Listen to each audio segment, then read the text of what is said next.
Gonna sit down, then please, let's bring the volume down in the back. Bring the volume down in the back.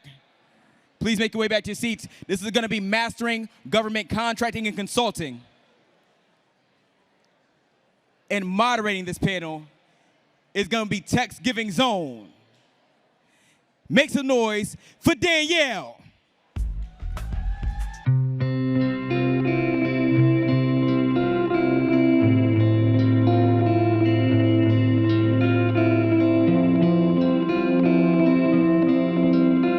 Excited to talk about government contracting.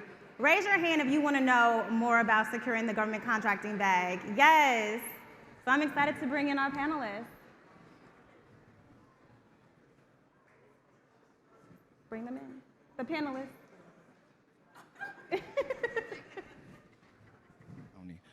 Coming on in is our panelists right here. Please make some noise for our panelists. Is it? Yeah, one sits there and then two sit over there. All Not right. that one. Not that one. We have Jerome Lewis, Gil Dussek, and Ryaan Boyd. All right.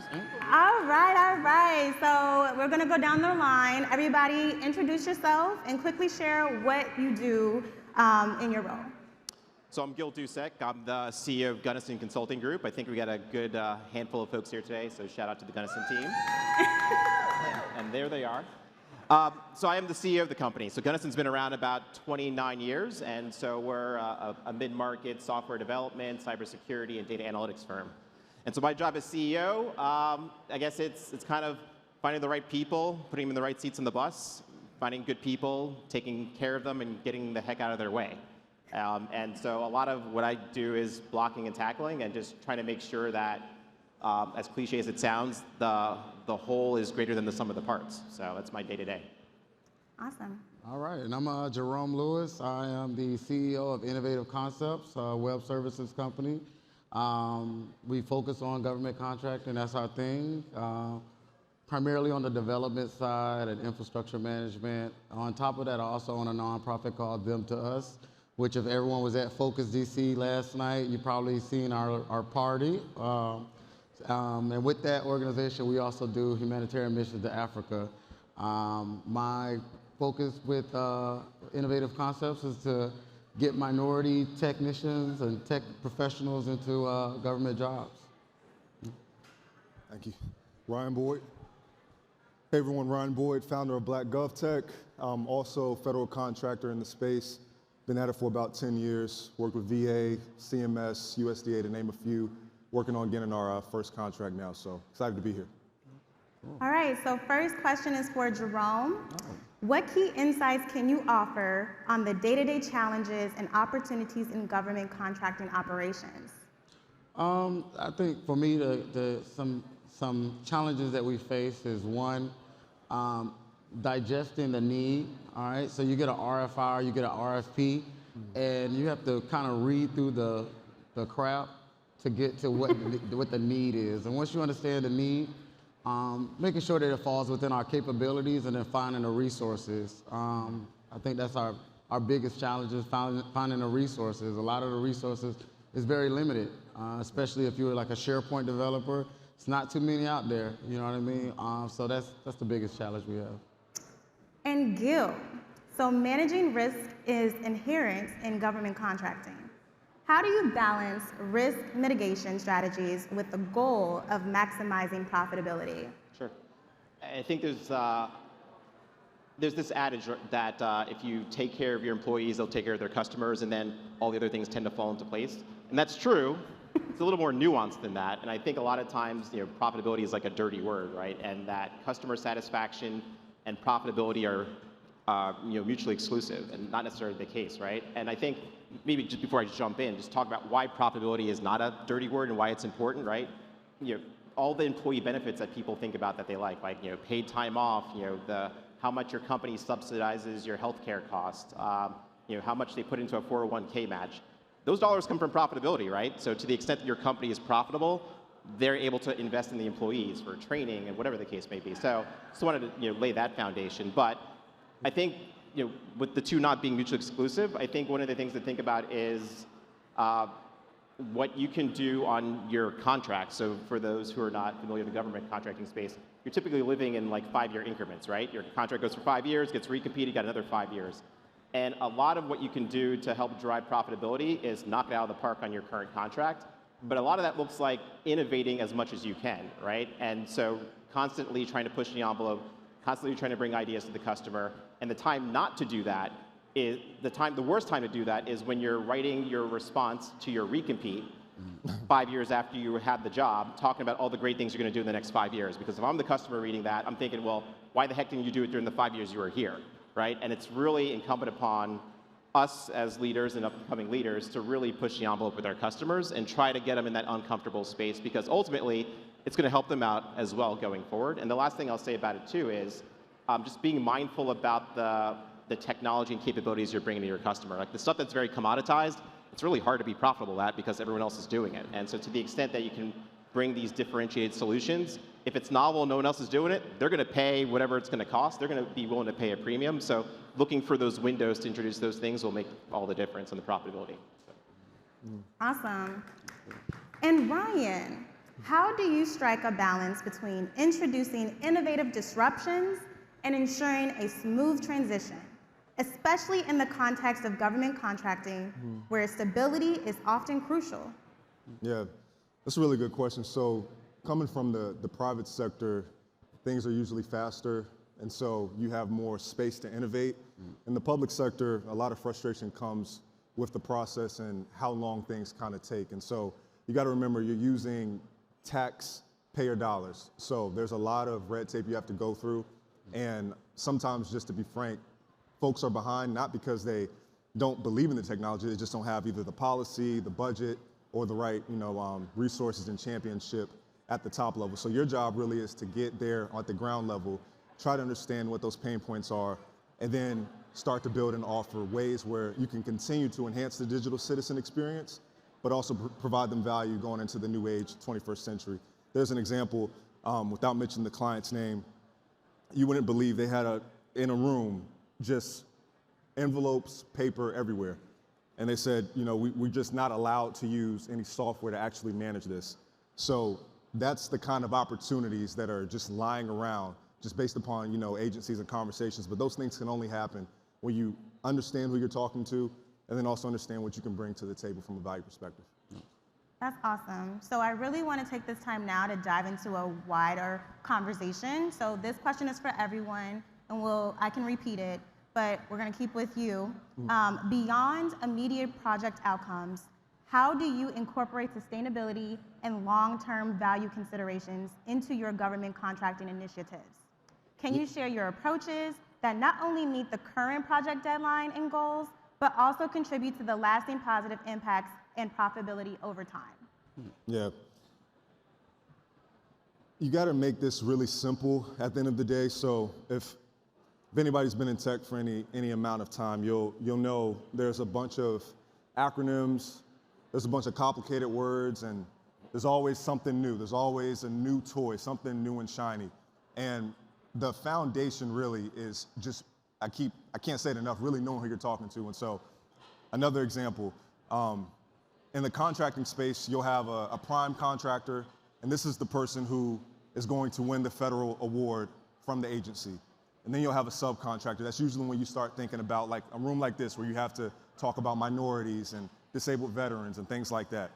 And there's this sweet spot where somebody has to choose who they're going to give this money to. And this is where people usually get lost at. They try to come in and say, hey, I got an 8A, just give me the money.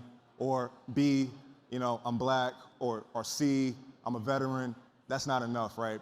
You have to really, really, really go in there and start talking to them kind of early before the contract even starts to bid.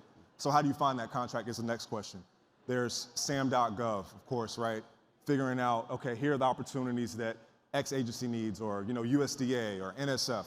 But then there's also other tools like GovWin. GovWin is a resource allocation tool where you can start to see the contracts before they even get started. And after you find that, as Jerome was mentioning regarding RFPs, which are requests for proposals, these agencies will reach out and say, hey, who can do this work? And the part is, you don't have any past performance work experience, so how can you prove that you can do something without getting an opportunity to do it.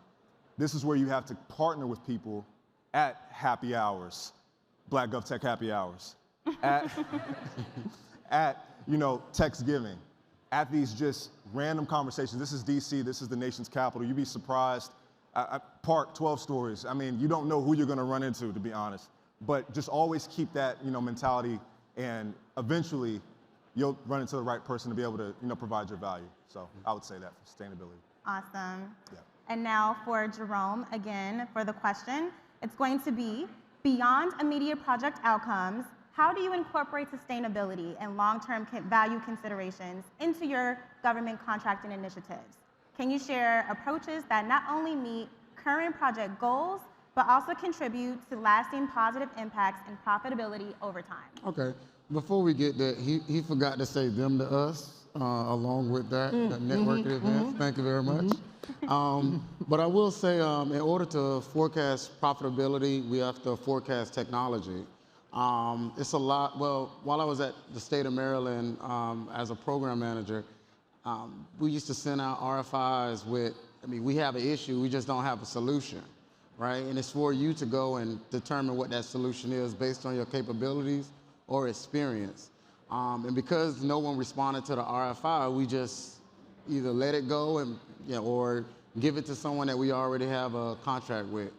And that right there is like a loss of money to an organization. We're talking about $1 million contract. Yeah. And I reach out to the procurement manager and I said, did we get a response? No. Well, I did my job, so I find an internal solution. But right there, that lets me know that it's companies out there at that level that's not doing their research, that's not, not only looking at the federal but state level. I would recommend that if you want to get into contracting, even if you're a contractor right now, 1099 yourself. Yeah. Because when you start to do those RFPs, they're going to request for experience. Like, what do you have experience? And you may not have experience as a business. I'm talking about like a real business. But if you 1099 under LLC, you have experience under that. And you're just billing yourself, billing the government for yourself. So I would recommend you doing that. 1, 2, look at the state, city. Even I'm from Florida. Florida in the building. Okay. So I be looking in Florida. I be looking. I'm so ghetto. I said I wasn't gonna do it. But I look in Florida. I look in Orange County, where I'm from. I look at all those different sites to see what the need is. And even if it doesn't have to do with technology, I've seen a contract where they said they need a truck to go pick up hurricane debris. So I put my cousins to work, So whatever it takes to get where you want to go in-state, but just don't look at the federal level, look at the state level and see what the need is, and even develop that technology within your organization. Like, hey, this looks good and it looks sustainable. And I'm gonna give you one more example. While at Department of State, like we had this organization create this technology that runs paper to Congress to sign off on budgets. We don't have that capability. No one else has that capability.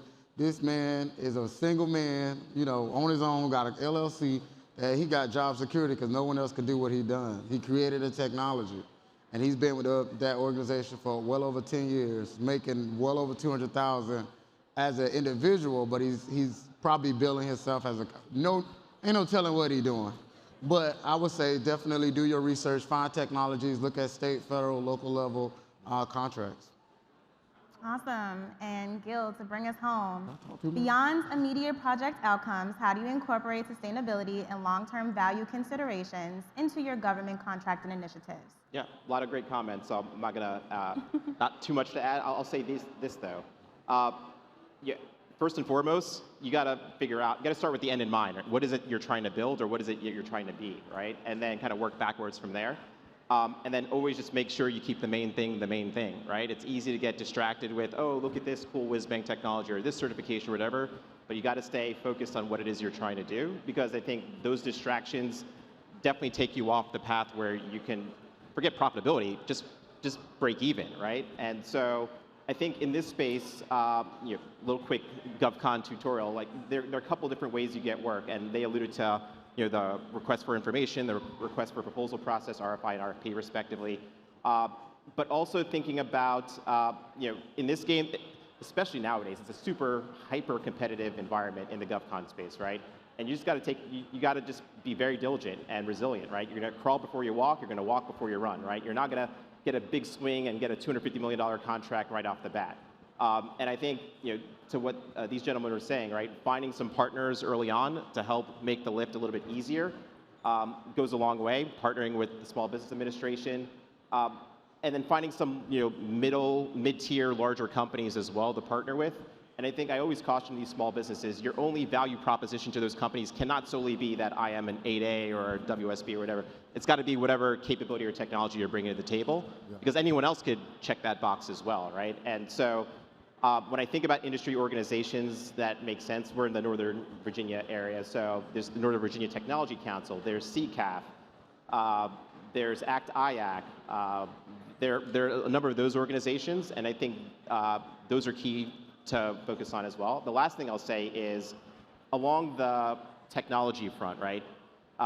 Gunnison as a company, we have three main capabilities, as I alluded to earlier: software development, cybersecurity, data analytics, right? And in any of those three, you could try to be, on a scale of 10 out of 10. I'm going to try to be a 10 out of 10 in each one of the three, which is really hard to do. I think what's more realistic is if I can be like a 6 or 7 out of 10 in any of the three, but I combine two of those capabilities together, right? So if I take we've been at the Census Bureau for the past 29 years, right? And we've gotten so good at doing the analysis that goes with the decennial that happens every 10 years. We can predict where the non-respondents are going to be and deploy people out there to go door to door to say, hey, we know you didn't respond or you're not going to respond. Can you respond, right? If you could take a capability like that and pair it into the cybersecurity space, for example, right? So now you have a predictive analytics capability in the cyberspace where you kind of have like a risk-based posture for where the next attack might be. Those types of things, you don't need to be a 10 out of 10 on, but being creative and combining two of those three things where you're like a 5 out of 10, you don't have to be a 10 out of 10 if you have like a very novel capability. And then back to the profitability piece, if no one else is doing it, you could charge whatever you want. So what is a realistic idea for your first government contract for those that are interested?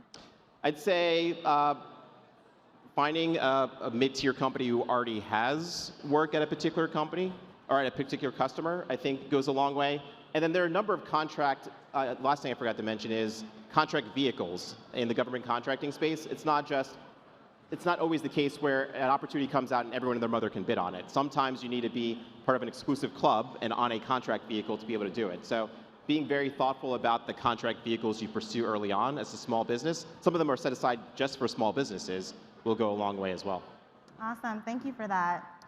So, Ryaan, in an ever-changing, evolving government contracting landscape, how do you stay agile and adapt to changes in regulation, client expectations, and industry trends? I'm sorry. I ain't get it. You didn't get that?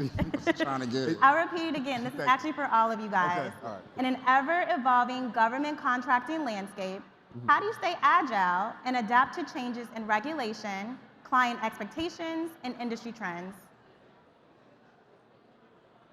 Or Jerome, you want it? Yeah, I kind of said that the last time, but I'll attack the client relation. That's what you said? I think, well, one thing that any business should do, they should tell their program managers and project managers to find new business, right? With that, you're able to stay on that contract. They see the value with having you. And then also, you bring a new business to the organization and you give them, a bonus for it. So in order to do that, you have to find where there's a need, which I kind of said earlier, and also deploy that solution based on a need. I think that's my response, because I kind of said everything. I don't want to repeat what I said earlier, so I'll give it to you. Yeah, I feel like I said it too, but So then I have another question. I was going to do, okay. I had an answer, but Okay, go ahead, yeah. I was just going to say, like, by raising hands, is anybody like Agile certified? Okay. Yeah, so like when people like say Agile in an interview or what have you, it's always just a kind of like checking the box off, like you understand the language. Like you can come into the party, you can come into the room. Government usually operates in a safe Agile framework, which is Agile but at scale. And when you're operating within that field and you're working with agencies, everybody's different. I'm sure we all heard of Agile Falls, which is like a mixture between waterfall methodology, which is a management tool, and then Agile. And so it's really just a matter of, can you speak the language? And then ultimately, can you not build something and develop something that is not going to be beneficial to the end goal and ultimately the digital citizen experience? The way you do that, again, of course, is lots of frequent conversations, always making sure that you know, hey, are we on the right path? Agile, show you that, making sure you have the right team in place from a ceremony scrum perspective. I don't want to get too technical, but yeah, I think just understanding, right, where your client is at, and then what you can do to, of course, fill those gaps. Okay. Do you have anything to add? On the regulation piece, and I say this with all due respect, in the GovCon space, I don't think it's something you really have to worry about because the pace at which the government moves, unless you're not paying attention, you're not going to be missing any regulation changes. So I'll just put that out there. But I think, but with that said, the government is still trying to make moves. They often say try to do more with less.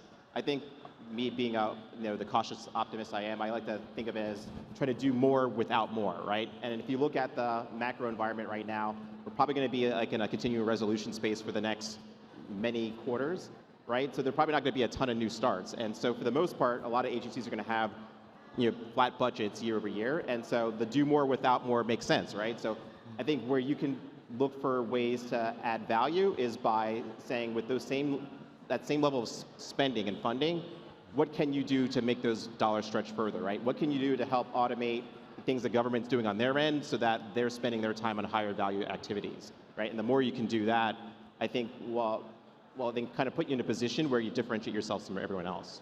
Gotcha. And so we're going to kind of regulate or move off and wanting to give you guys time to kind of really share. I feel like we always talk about what to do, but what are some of the common mistakes that you guys made at the beginning that you wish you would have known for people that are trying to get into it or they're trying to go to that next level? I think for me, I feel like, well, one, my direct COO is a security guy. So I would say that, if you have the plan of creating a government contracting company, to definitely organize your initial team with people based off the capabilities you want to have in the company. Because when I read RFP for security, I don't know what I'm reading. It's like Chinese language or Mandarin, I don't know. So it's good to have that capability in your company where you could just pass it off to them, tell us what we need, bring it back to me, and let me draft it from there. So I think, I don't think everyone's here like ready to go ahead on a jump and build a multi-billion-dollar company. I mean, I'm not there yet, but give me a couple of days. But I will say, as you start to network with different people in the room or in the environment or in the industry as a whole, you know what I mean? Pay attention to like how they respond to things, like the person, because I brought this person on based on their work ethic. And I say it all the time, the work ethic will create relationships, friendships, professionalships that will grow into a good business. And so just keep that in mind. And also, even at your level, even if you become a 1099, start developing those friendships. Excuse me, my good people in the back. Once again, we all family in here. We are all trying to be here to learn. We want y'all to network, but we have a panel going on in the front. So if you all could please, if you're gonna network and converse, I know y'all got y'all drinks too, make your way upstairs to the networking area. We want y'all to talk. We want y'all to have a great time. We're gonna have some vibes in about an hour or two, but right now we wanna finish up with our panels. A lot of people flew out here, came out here. You don't know how much they had to pay. You don't know if they didn't have the money to pay, but they did it because they wanted the opportunity to hear this panel.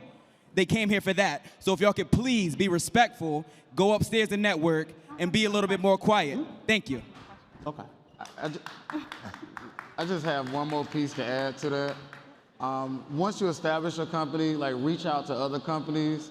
Like, yeah, we're competing, but he may be a prime on one contract, I may be the sub, and I may be the prime on another contract, he may be the sub, I may be able to provide my developers to his security contract, because each contract is like, it's so many different needs that, we're both eating, right?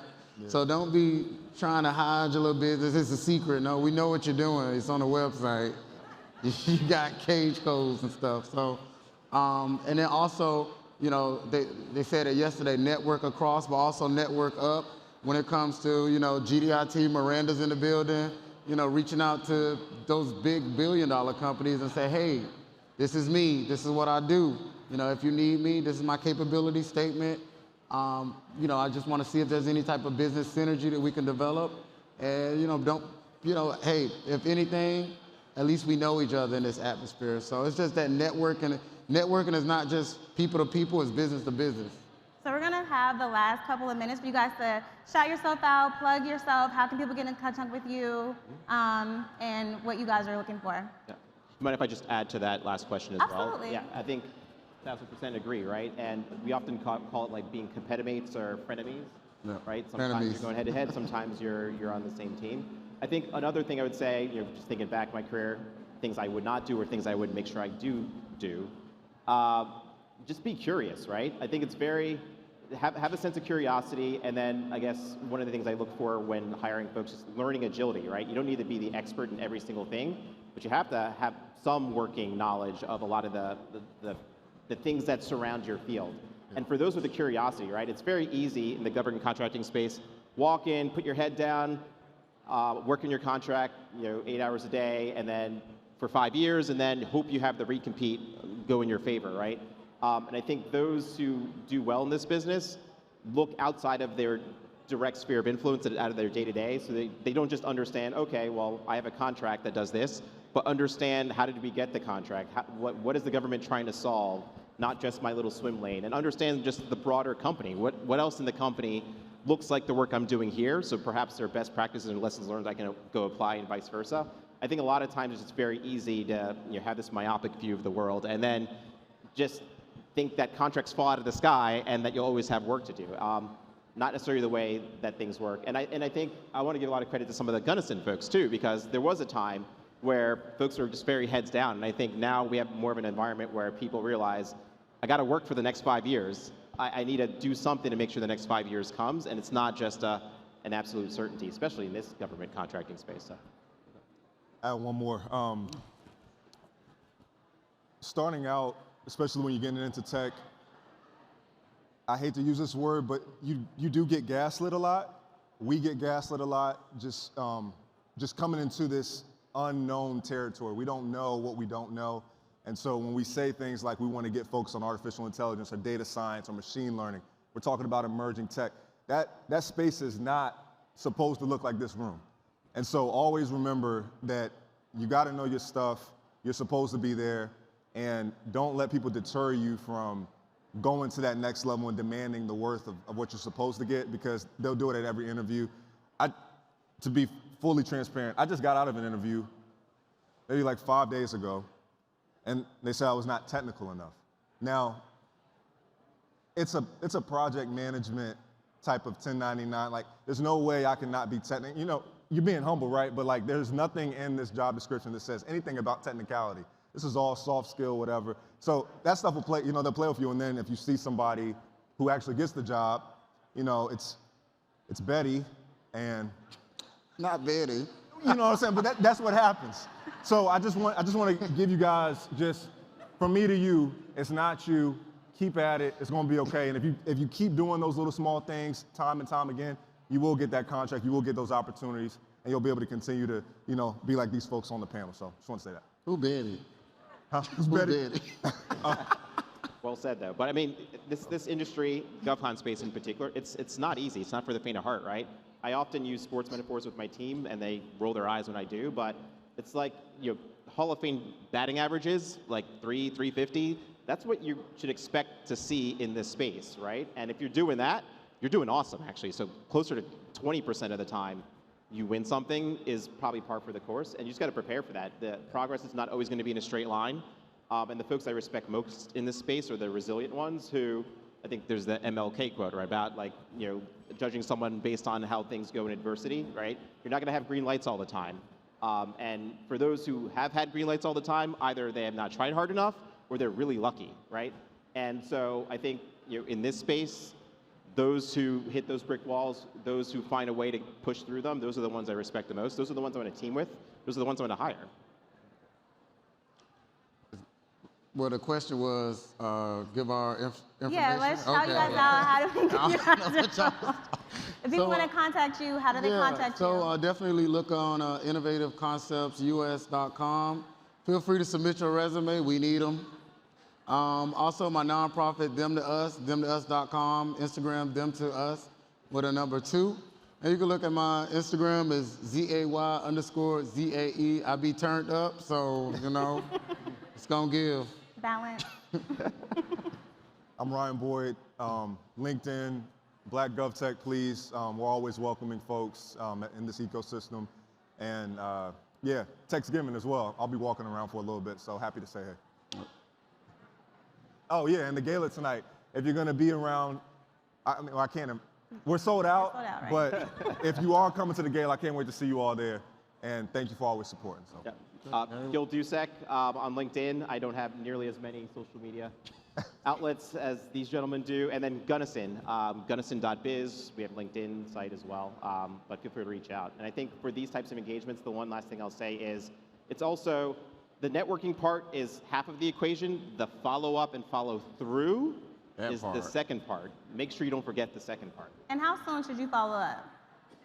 How soon should they, this weekend. Okay. I think it's the next week because everyone is engaged. You know, everybody gonna turn up. They're gonna be like, who? But I also think not only the follow-up is good, but like a lot of people reach out to like myself or these gentlemen, and it's always, I need a job, or I want you to fill this place up with people, or I need this. But you know, in this industry and in this networking, we should be getting into conversations on how can we help each other. Like, I'm sure I need something from you, and I'm sure I can give you something as well. But do not initiate the conversation with your resume or what I can do for you. It's what we can do for each other, with each other. Absolutely. All right, thank you, fellas. Cool.